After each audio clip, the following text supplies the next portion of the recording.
একসময় একটি শহর ছিল, নাম ছিল কল্পনাবিলাস। শহরটি ছিল সুন্দর, কিন্তু একটি অদ্ভুত কারণে কেউ সেখানে স্থায়ী হতে পারত না। শহরের মাঝখানে ছিল একটি প্রাচীন ঘর, যার দরজার উপর লেখা ছিল, যে এখানে প্রবেশ করবে সে কখনোই ফিরে আসবে না। অমিত, একজন তরুণ, একদিন শহরের রহস্য উদ্ঘাটন করার জন্য কল্পনাবিলাসে পৌঁছাল।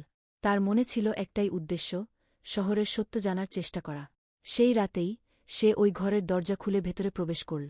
ভিতরে ছিল এক গুমট পরিবেশ, পুরনো বইয়ের গন্ধ, আর এক প্রাচীন দালান।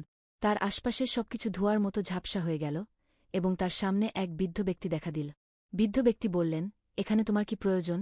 অমিত উত্তর দিল, আমি জানতে চাই, কেন এই শহরটি বিস্মিত হয়ে গেছে। বৃদ্ধ হাসলেন, এই শহরের রহস্য খুব সহজ। এখানে যে আসবে সে নিজেকে হারিয়ে ফেলে। তুমি চাইলেও ফিরে যেতে পারবে না, কারণ শহর নিজেই তোমাকে গ্রহণ করে।